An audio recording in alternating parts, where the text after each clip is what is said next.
What's going on, beautiful people? This is the Perspective Chasers podcast, and I'm your host, John.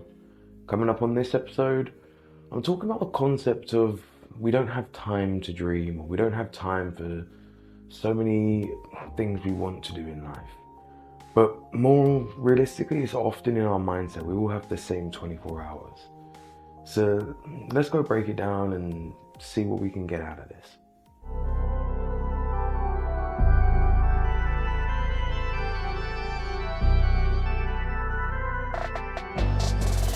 So as with anything, I start by thinking about myself and how my life is and how I use my time. Like, inevitably, we all have the same 24 hours in the day, but it's just down to how we use them.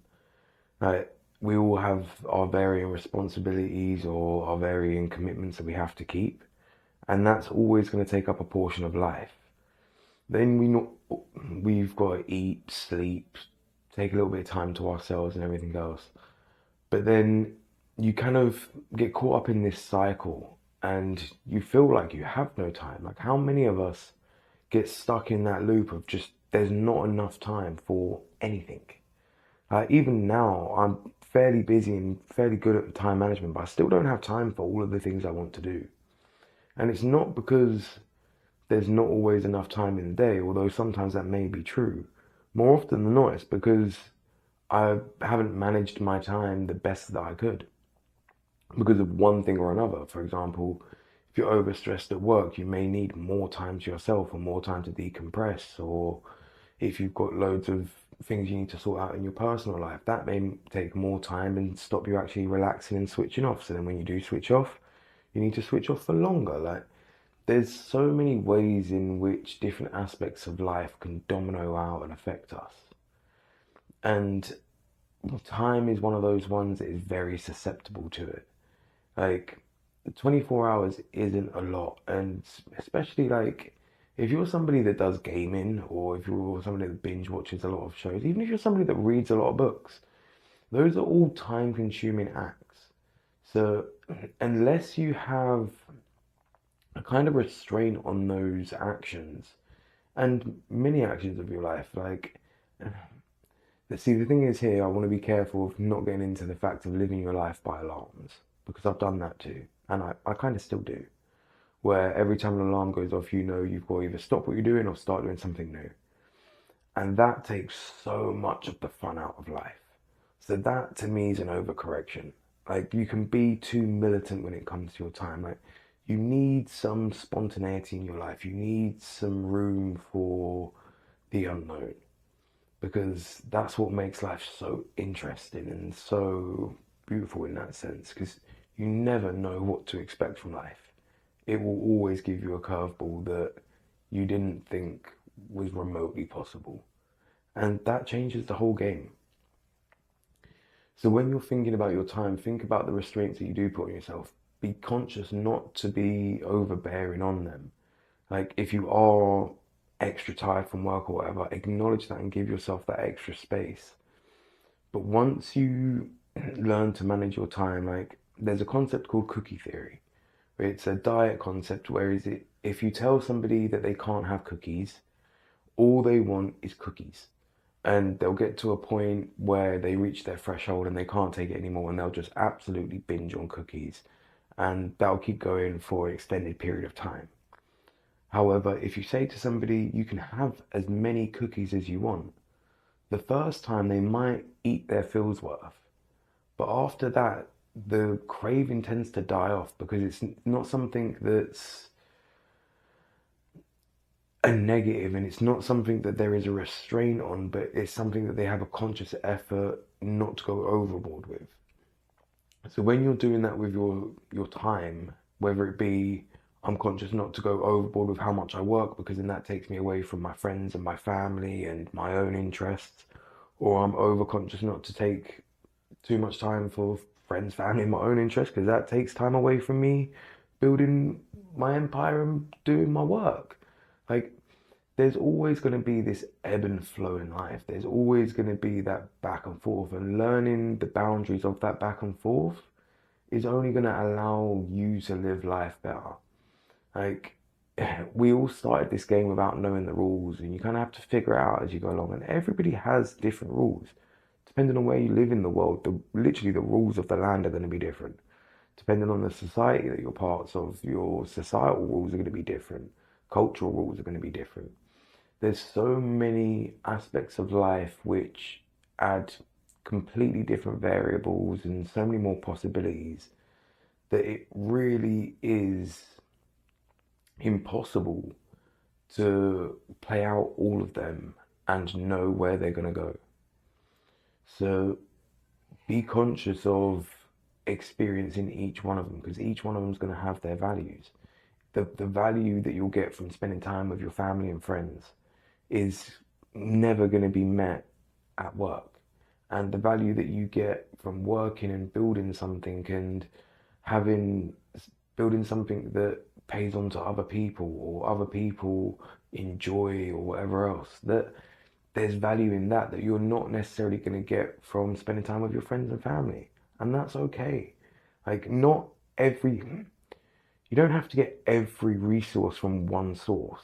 You don't get all of your love and all of your affection or information from one place. Variety is the spice of life. So get a variety of information and make up your own mind. But then use that to live a better life. And to me, part of that information is managing yourself and learning to keep the boundaries on yourself, keep the boundaries on your time. Like, it comes into that idea of self-discipline where you've got to put those constraints on yourself in order to be the best you. Because the best you isn't when you're fully deprived, and it isn't when you're fully indulged. It's somewhere in between, when you found balance, when you found a sense of equilibrium and harmony. So, but to find that out, you have to know the highs and the lows. And if you never, literally, like, think of yourself standing on a balance board. If you never know you're standing on a balance board and you think you're on shaky ground, your legs are going to keep shaking, shaking, shaking, shaking. Whereas if you know that all you need to do is steady your breathing, calm yourself down, and find that balancing point, you'll find it far easier to get a solid footing. And that's what so many of us are doing through life. We're shaking on shaky ground for so long because we don't know about the balancing point. Because we're so distracted at looking around to see why the ground's shaking that we don't see the thing that's at our feet. The reason is we're shaking. So if we can center ourselves and control ourselves, we can control the ground around us. But it takes slowing down and realizing that. And you're never going to realize that unless you take the time. If you've always got your face in a show or following some celebrity or some TikTok page or whatever it is, if you're constantly distracted, when are you ever taking that time to self-reflect and look at the cause and effect of the problems in your life? Because some of those problems are going to start with you. Some of those problems are going to be a reaction to your actions. And some of them are going to be just life's kind of dominoes falling around you. But you have to respond to them and you have to learn how to respond to them. But if you don't manage your time, you won't ever think you've got enough time to manage them. If you're spending your time observing other people's lives and being absorbed in other realities that have no bearing on your own, you're never going to fix these problems. They're going to get worse and you're going to feel like you even have less time. They're going to demand even more time to correct. And it's just going to be a perpetuating cycle. So learn to manage your time.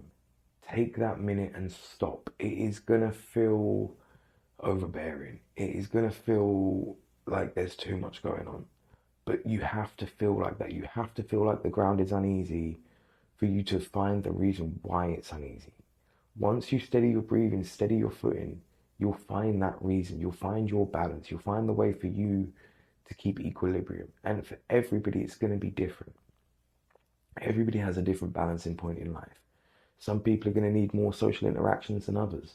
Some people are going to need more vacations than others. Some people are going to need to do more compassionate work or more whatever it is to find their balancing point in life. But you have to explore and you have to take the time to explore. So Remanage your time. Look at what you do actually have to work with. See how you are using your time. See where you can put boundaries on your time that's not that's not militant and not taking the joy out of your life. Like always leave a bit of room for spontaneity, but put enough constraints that you can actually get things done and be productive and be present in your own life.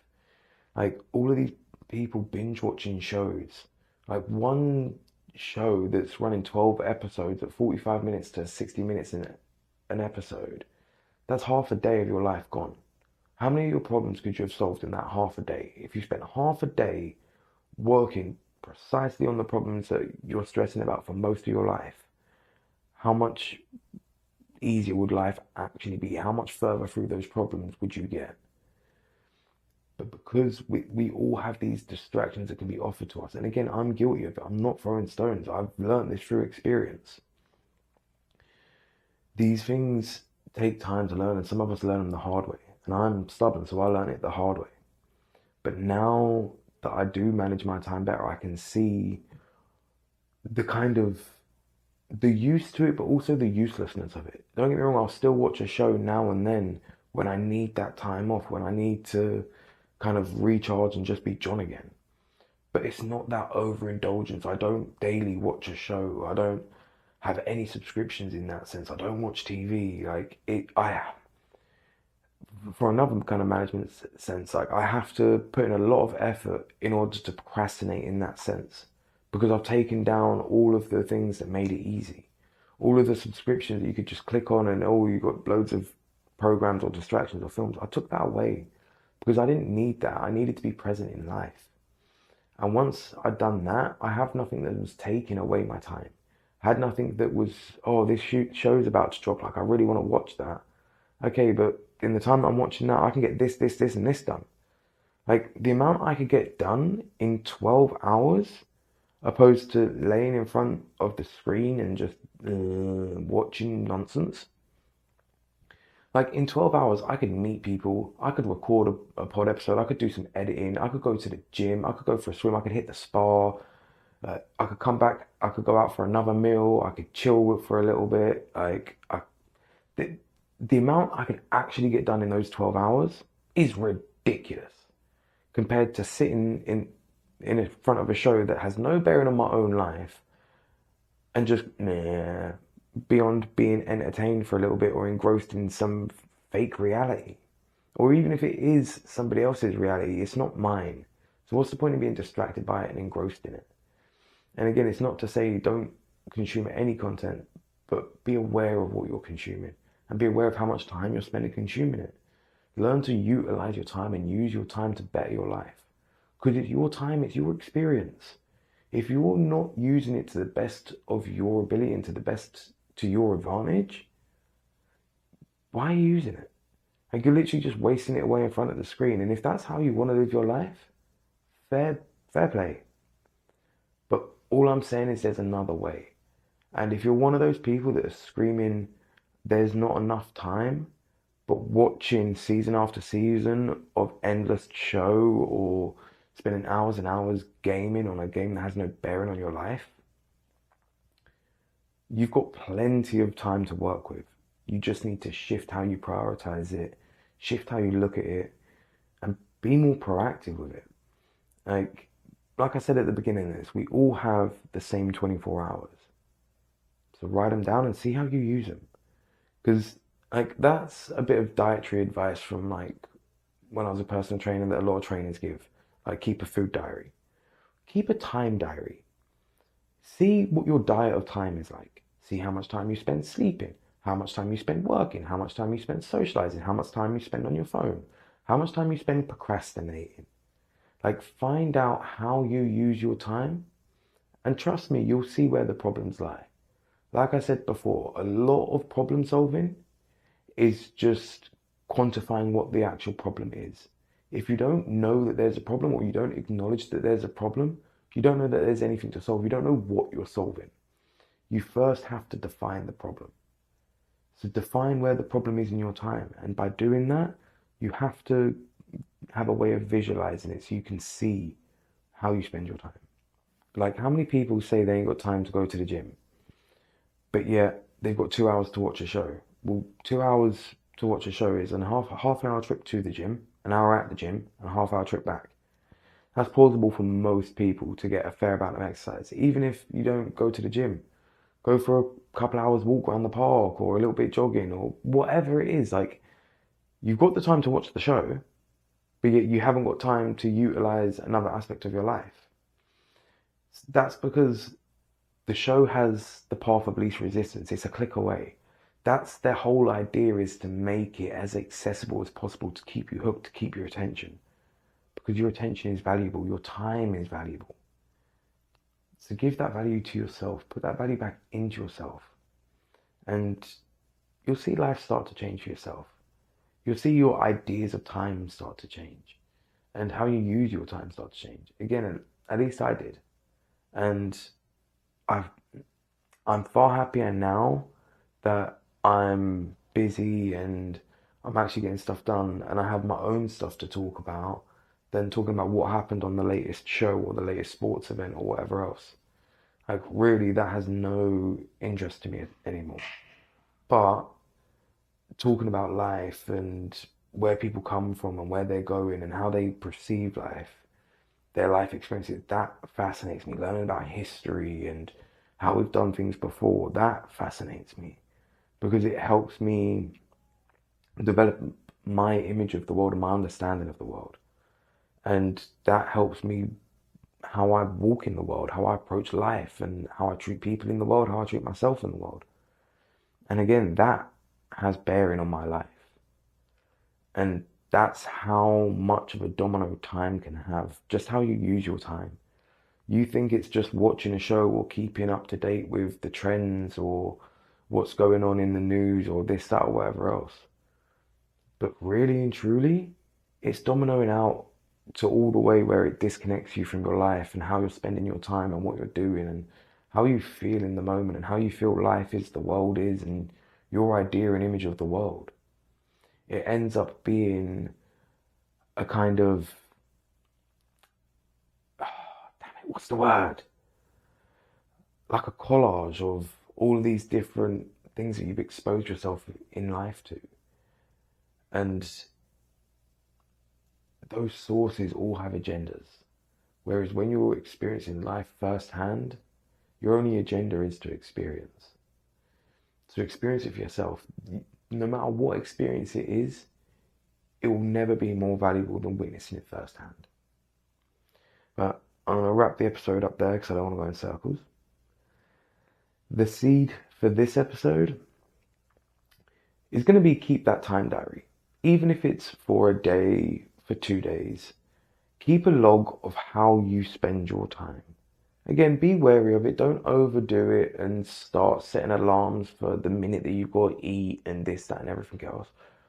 But be conscious of how you're using your time. Just have that look at your time and how you're utilizing it. And you might realize a thing or two that's going to help you live a better life, help you utilize that time better. Because after all, it's your time to use. Once you take your last breath, you've got no more time. None of us know when that is.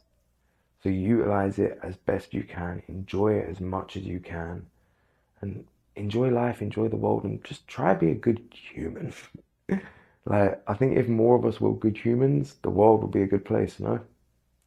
So let's try get away from that negativity and boost the positivity in the world by boosting the positivity in ourselves. All the best, and I'll catch you on the next one.